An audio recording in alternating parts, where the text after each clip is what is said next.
Hey folks, welcome back to another video. You join me in an amazing spot with Trevor in the background, Adam and Eve on top, all the climbing that's on the east face and everything. Here in the Ogwen Valley, I'm at a crag called Craig Casig Fraith. It's absolutely amazing spot. I love it here. The Ogwen Valley is where I sort of first started climbing, scrambling, mountaineering, all that kind of stuff. So it's a real special place for me. I'm here working today, so I couldn't pass the chance to do a video in a different spot. It just makes a nice change to have a different view in the background, doesn't it? Nice breeze at the moment. It's a bit of midgy here early. I've got the smidge on that works really well. I got some from outside the other day who support the channel, as you know. That's probably, I find that works the best without resorting to like 100% deep, fully like chemical warfare kind of stuff. I'm here at the top of a route. Now, our imaginary route could be top of Traumatic, it could be in the Alps, the Dolomites, anywhere really. It could be halfway up a route, like a multi-pitch thing, that I just can't do the rest of, so I've got to bail off it. I'm gonna have to abseil down, so I thought I'd do a video on like top tips for staying extra safe and sort of being nice and efficient at this as well. Now, often this is happening at the end of a day when you're tired, you've done the main event, you just want to get back down to the valley. Or, if I'm bailing off a route, it might be quite a stressful time. Weather might have changed, it might be cold, wet, all these kind of things. So we want some nice, clear systems that work really well. I've done other videos on the setup, so I'm not going too much into the setup, but I will inevitably touch on it a bit because I want to go through the whole process really. But here I am at the belay. I'm safe because I'm clove hitched into it. My mate would be clove hitched into there a bit as well, but it keeps it clearer like this. What I need to do is I'm going to treat this as like a mail-on, like worst case, it might be something I can clip, but let's treat it as like a mail-on or a glued shut carabiner on some tat.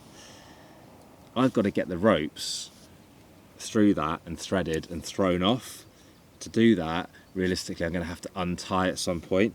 So thinking ahead, if I'm going to untie, will I be unsafe, wouldn't I, on this ledge here? So I need something separate in to become my safety in a moment. So I'm going to put this sling on, and I'm going to lark's foot it through my tie-in points. Read your manufacturer's guidelines for your harness, whether they suggest the tie-in points or the belay loop. For me, at the moment, I prefer the tie-in points, but ask me in a week's time, I might say the belay loop. Either is safe as long as you've checked it's not worn and everything like that, okay. I'm tying a knot about a third of the way up my 120 centimetre sling. And I want to be snug on this sling, and if I clip there, I won't be. So I'm just going to put an extra knot in there as well to give me a different sort of clipping in point. So I'm going to go into that instead. Leave that out. There we go. Into that, into the master point. Could go into the shelf, any safe point, but let's just go into the shelf. It's kind of the best spot really, isn't it? I'm snug on that. I'm happy. Now I could just untie from this rope now, because this is my backup, but then what's the rope clipped to? Imagine being halfway up a route, I got a midge in my mouth then, in the Dolomites or the Alps or something, and not having any ropes left, seeing them disappear down that face. That would be catastrophic, wouldn't it? My mate's untied because I wasn't watching them, so they've completely just ditched it. They're clipped into something up here. So what I'm going to do is I'm just going to clip this rope in as well, just into here. I can undo this now, can't I, because I've got my improvised lanyard on. I won't even bother doing it up because it's not a safety thing, it's just a stopping me dropping the ropes kind of thing. I can untie from the ropes, like I said, because of my lanyard, so let's ditch them. My ends are on top. Let's imagine that I've led up the route, my mates joined me. So my ends are on the bottom, my mates are on the top. So these are at the bottom of the pile, okay? So these are the ones I want to thread. I'll explain why in a second if that doesn't make any sense. I'm going to get those knots out. Remember, they are in there. I'm going to thread through this mail-on with one of the ropes, and I'm going to get myself about a shoulder and arm length of rope out. And here I'm going to tie the neatest knot I ever tie. All my knots are really neat, but this one I pay particular attention to. Just an overhand, a nice, simple, super safe overhand. No twists, no tangles. I'm pulling opposing strands to get it into the perfect knot, all right? I'm going to do a second knot. This is a bit optional, but it makes me kind of feel a bit happier bouncing around, hundreds of meters up in the air. A single overhand is super strong. I just like the idea of being like belt and braces. We are pulling the knot the wrong way, so I like to have that second one in to get rid of any potential for that knot rolling open. Now that the ropes are in, can't drop them now because of that, so I can ditch my little sort of logistics thing that I did do up by habit as it goes. That's the clove hitches out. That should all just shake out now. I get that knot right up to my, what I'm imagining is a mailon, and clear the carabiner out of the way a bit. Okay, so I'm now fully on my lanyard, ropes are in there.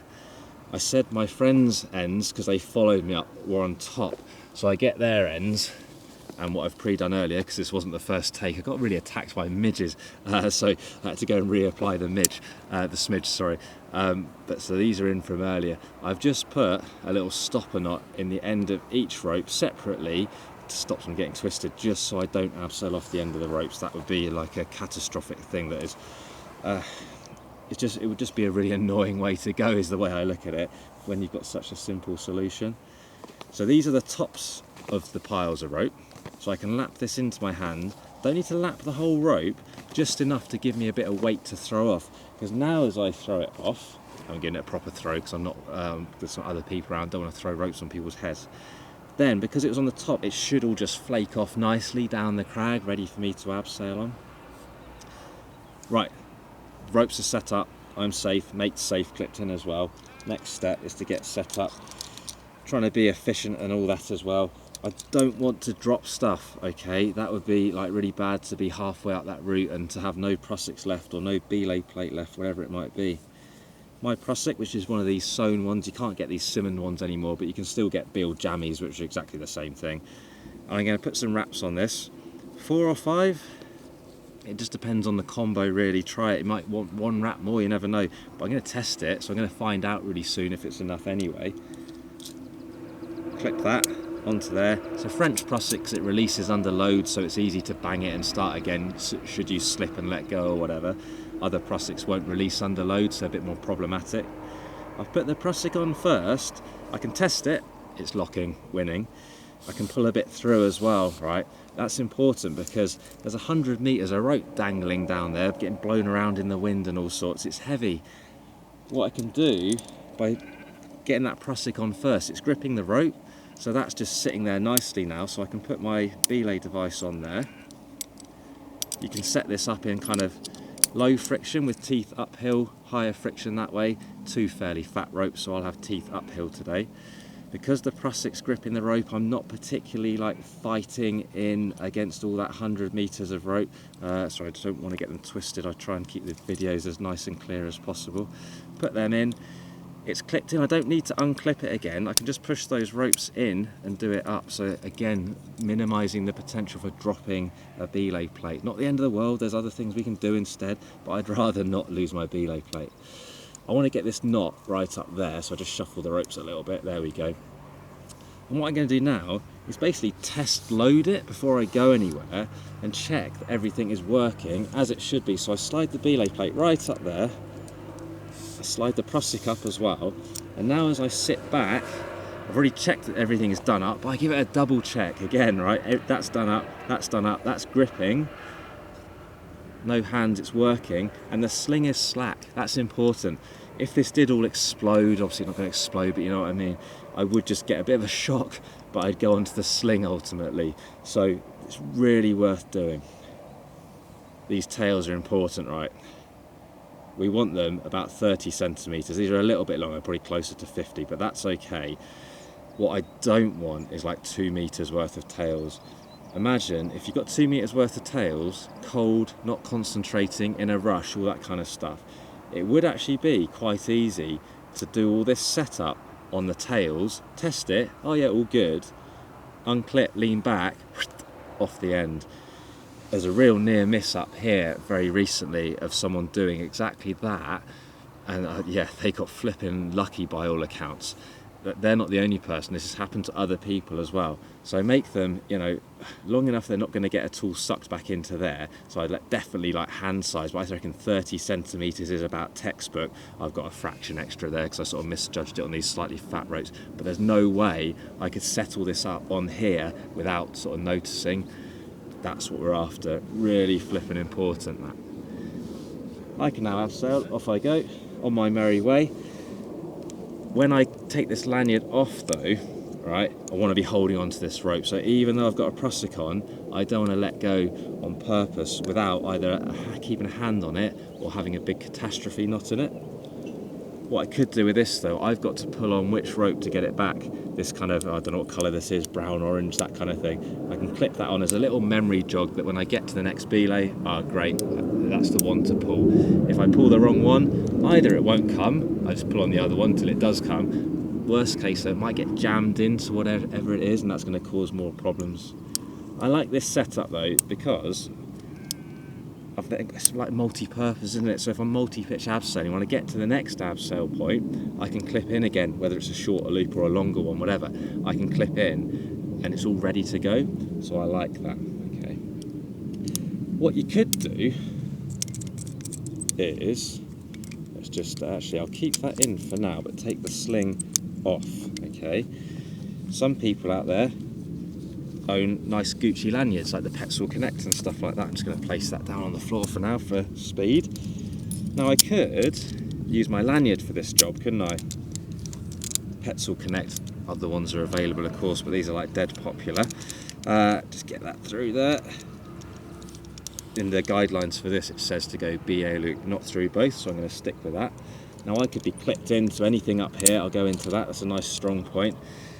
With the lanyard, I can just do a quick clove hitch. Clove hitch works for me. Any knot, depends on how long your lanyard is really as to which knot would be best. But I like the clove hitch, doesn't take up much space.